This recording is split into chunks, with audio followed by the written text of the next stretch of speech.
भाई गुनाह व नेकियों वाला पलड़ा हल्का होता है और खाने पीने वाली चीज़ों वाला पलड़ा भारी हो जाता है। तो ज़मीन पर अल्लाह हमारी बदआमालियों की वजह से खाने पीने की ज़रूरियात ज़िंदगी हमारे से दूर कर देता है और इस कीमत को, इसकी रेट को अल्लाह बढ़ा देता है।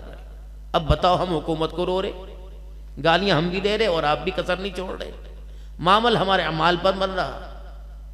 और दूसरे जितने हजरात यहाँ आज तकमील कुरान करीम के मौका पर तशरीफ़ लाए, दूर दराज तक आवाज़ लगी कि मौलवी अब्दुल हन्नान आ रहा, तो आप हजरात चाहत में आए हो। हाजी मौलाना इनामुल हसन साहब रहमतुल्लाह अलैह, जिनसे हमने सन 87 में बैत की थी, हज़रत मौलाना मोहम्मद उमर साहब पालनपुर नव्वरल्लाहु मरक़दहु ने हाथ पकड़ के करवाई थी।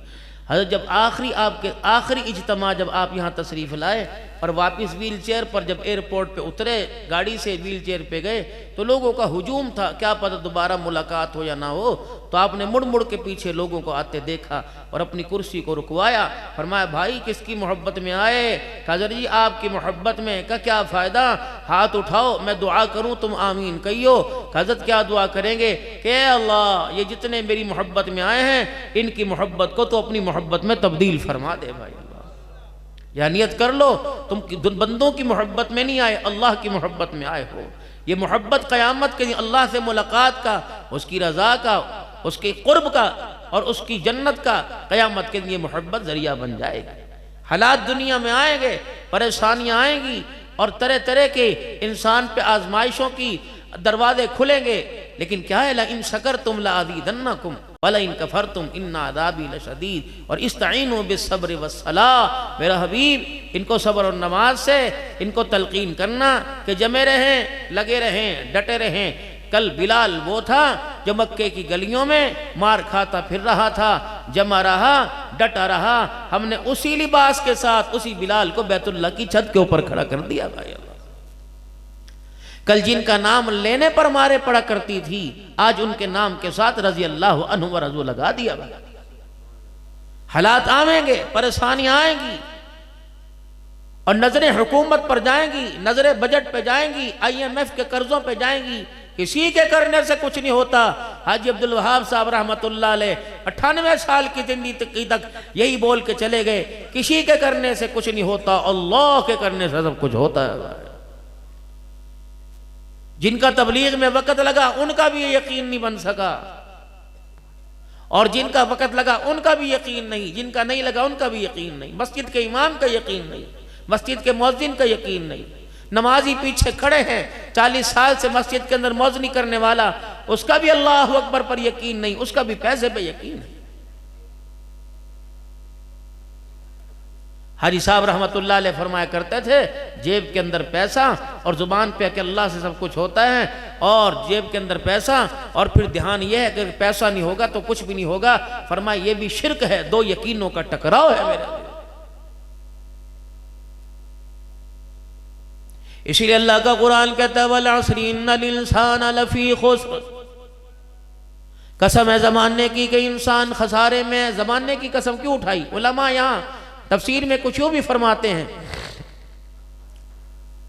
अरब के लोग शाम के वक़्त इस वक़्त को कीमती समझा करते थे। जैसे आप हजरात सुबह सवेरे दुकानों पर अपनी दिहाड़ी पर अपनी मजदूरी पर जाते हो और जब शाम का वक़्त होता है असर के बाद दुकानों को अपने कारोबार को समेटने लग जाते हो। अरब के लोग मालो तिजारत लेके दूर दराज जाया करते थे, जब शाम का वक़्त होता तो अपने माल को समेटते, अपने जानवरों को समेटते, अपनी सवारियों को समेटते, कोई ऐसी पनाह गाह में आ जाते, किसी ऐसे के डेरे पर आ जाते जब माल भी महफूज रहता, जानवर भी और जान भी महफूज रहती। ये वक़्त उनके कारोबार का ना होता बल्कि अपने मालो जान को महफूज करने का होता। मालिक के कायनात ने उनके दरमियान जिस चीज़ की अहमियत को देखा उसी चीज़ की कसम उठा के फरमाया जिस वक़्त को तुम कीमती समझते हो उसी वक़्त की तुम्हारा रब कसम उठा के कह रहे हैं जितने कारोबार करने वाले, मेरे से दूर होने वाले, नमाजों से गफलत बरतने वाले, मेरे नबी के तरीकों को तोड़ने वाले, कदम कदम पर मेरे नबी के तरीकों को ठुकराने वालों, तुम जितना भी माल कमा लो सारे के सारे खसारे में हो।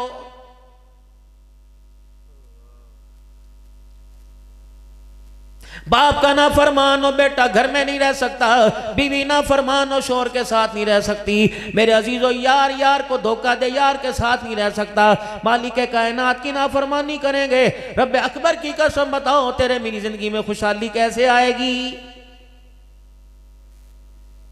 दो टोक उसने फैसला कुरान करीम में कर दिया, मन आमिला सालिहम मिन ज़करिन औ उन्सा व हुवा मुमिनुन फलनुहयिन्नहु हयातन तय्यिबा।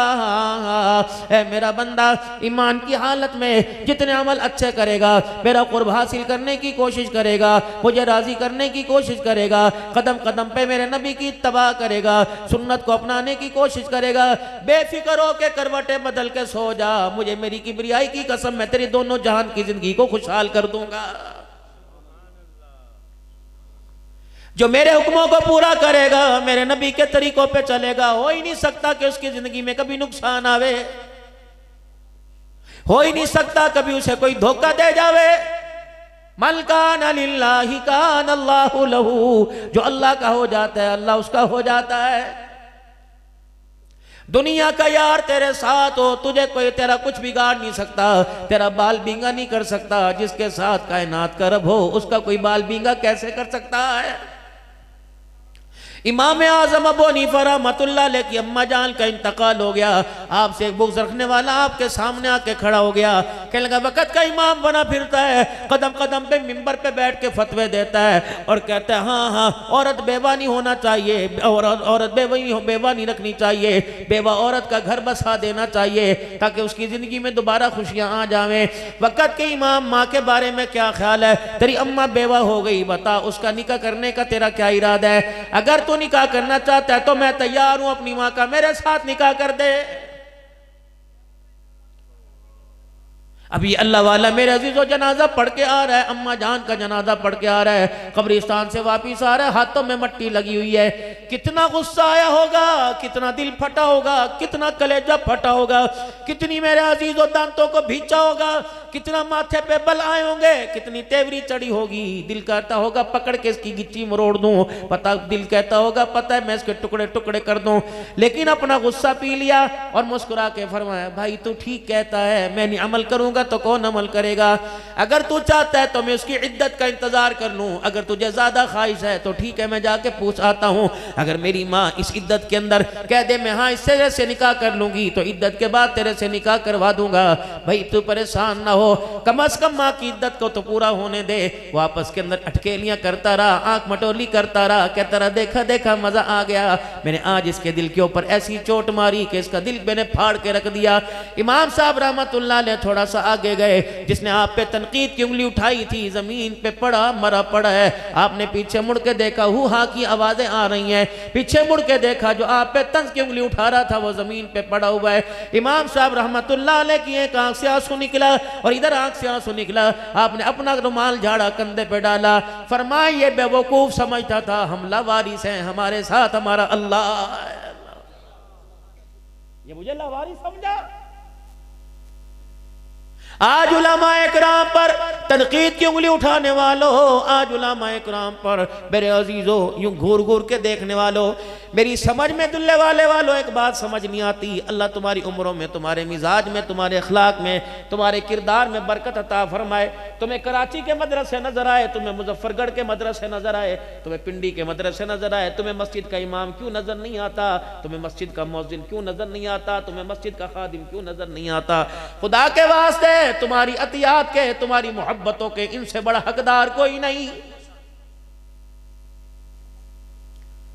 अगर तेरी बरादरी का दस्तूर है, तेरी बरादरी का तौर तरीका है, तेरे खानदान का तौर तरीका कि बेटी धी-ध्यानी के अगर ईद दी जाएगी, बेटी धी-ध्यानी के अगर शबरात जाएगी, चूड़ियां भी जाएंगी, मेहंदी भी जाएगी, तो क्या इसकी धियां कोई नहीं, क्या इसकी बेटियां कोई नहीं। मेरे अजीजों कब तक ये तनख्वाहों पे गुजारा करते रहेंगे। रमजानुल मुबारक का महीना आता है, मुलाजिम को डबल तनख्वाह मिलती है, ईदी अलहदा मिलती है, फिर इमाम साहब जो कुरान पाक सुनाता है इस पर तुम्हारा फतवा क्यों लग जाता है। और अपने फतवे को खुदा के वास्ते अपनी संदूकड़ियों में बंद करो, इनको ना रुलाओ। अगर रोते हुए खुदा को दिखा दिया, अल्लाह इनके आंसू तो साफ कर देगा, लेकिन तुझे मुझे ऐसा रोना देगा क़यामत आ जाएगी, आपके मेरे आंसू साफ करने वाला कोई नजर नहीं आएगा। दो मुझे फतवा, मौलाना मैं साउथ अफ्रीका के अंदर पिछले साल गया, दारुल उलूम ज़करिया के अंदर मेरे अजीज़ों उलमाए किराम में मुफ्ती रज़ाउल हक साहब ने बिठा के उलमाए किराम में बयान करवाया। डरबन में गया, लिम्पोपो में गया, जोनसबर्ग में गया। मेरे अजीज़ों सऊदीया के अंदर अभी 2 महीने में 2 मरतबा होके आया, 1 महीने में 2 मरतबा होके आया। पिछली मरतबा भी 7-8 बयान मदीने में, 7-8 बयान मक्के में हुए थे। बोलना अल्लाह मुल्कों के अंदर ले जाता है, यकीन